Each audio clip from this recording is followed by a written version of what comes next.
Bomber Fox at your service. I'm going to explain the concept of white fragility. Hang on, just hear me out.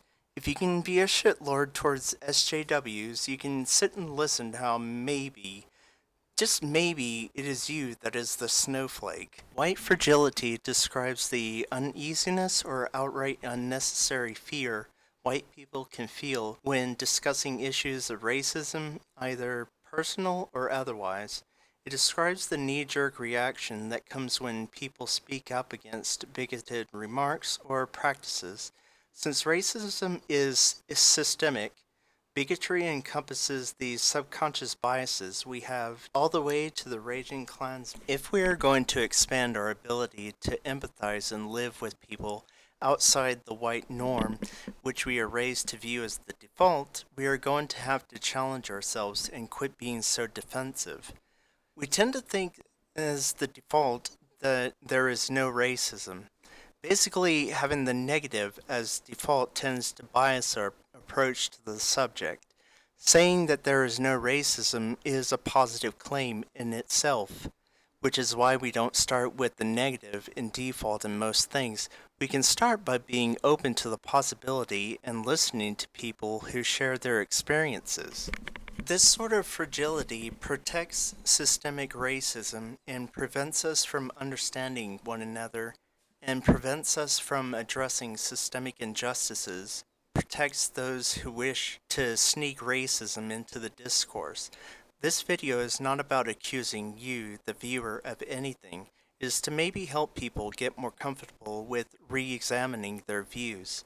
The term white fragility comes from Robin DiAngelo to describe the reactions of white people to her training courses, which are designed to help them understand people of color.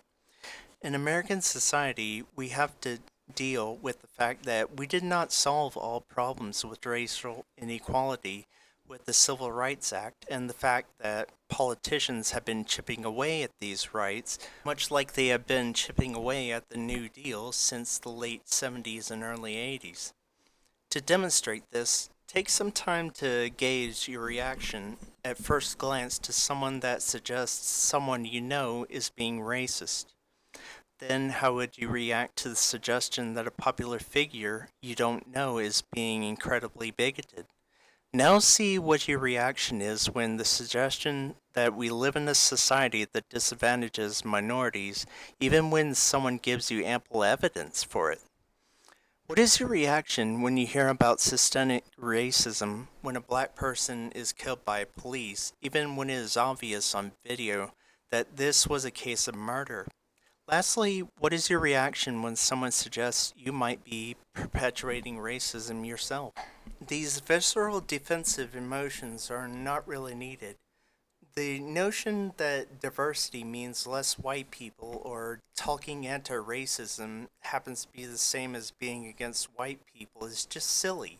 Recognizing that you have a certain advantages that others do not is a method that allows us to empathize with people who have experiences we were never able to comprehend before.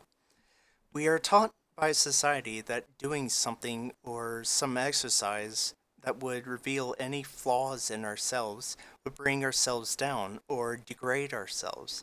We typically don't really know what it's like to live in a system that is not more geared towards us, to not have the worst assumed about us because of the color of our skin. When someone says that you had opportunities that others might not have, it is not really an accusation nor an insinuation that you personally are a bad person. It just means that there are still many institutional barriers that others have to deal with that you are not aware of. We live in a society that teaches us that every ill that befalls an individual is their own fault, that it is the result of their own decisions while ignoring the fact that those decisions are limited by the environment. We see someone get beaten or shot by the police and immediately assume that person was resisting arrest and deserving of such treatment. He is just another thug, right? This assumption creates an oppressive atmosphere for minorities where they are put in a spot where they have to prove their humanity to us in ways we don't expect of others. It is this assumption that keeps us ignorant and susceptible to believing rather gross and dehumanizing narratives about others. We are taught to see our own perspective as universal. I remember the times that I got upset about accusations of racism when I was pretty into the anti SJW narrative. I thought that those people who are saying that racism is still prevalent were just a bunch of whiny assholes, and even talks about racism or someone making an accusation felt like a Kafka trap. Later on in life, I found this preconception to be untrue, and I had set up roadblocks to understanding because I thought there was no racism until it could be shown to my face. It takes work to realize a lot of hidden truths that can cloud our perspective about places we don't live in, and that work is hard, I know, but I think it is worth it.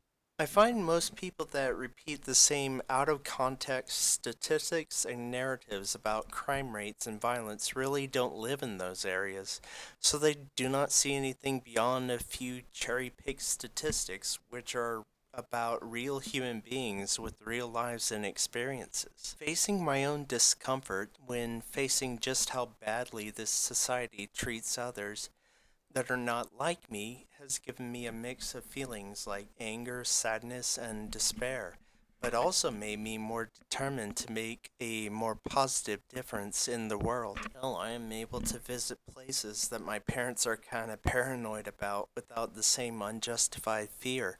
It gives me a peace of mind, you know? I've seen this reaction from people to a variety of things, from the suggestion that neo Nazis try to blend in with the public to the suggestion that Charles Murray is a racist and his marital status does not remove the fact that his entire life's work has been about perpetuating systemic racism and eugenics propaganda. Now, the concept of white fragility, as well as the lectures given about it, has not been without honest criticism.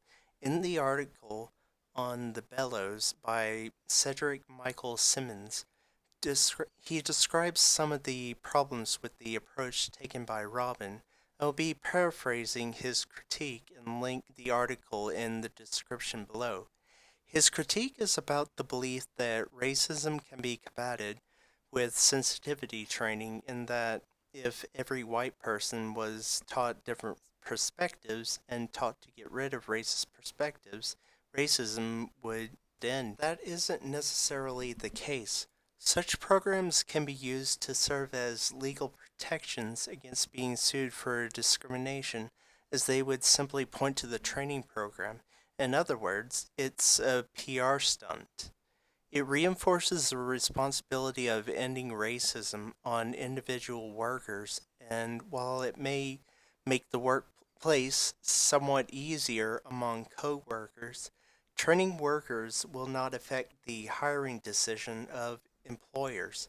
He makes a good point that hiring a diversity trainer to train employees and put the responsibility on them hides the main source of inequality and exploitative hiring practices. He claims this practice reinforces the notion that race is a natural thing and not a social construct that is ascribed to individuals. I hope after watching this video you can get an appreciation for the subject matter, and we can all feel a bit more at ease with discussing the issues of racism in society. Because getting all defensive about this just doesn't really help anybody.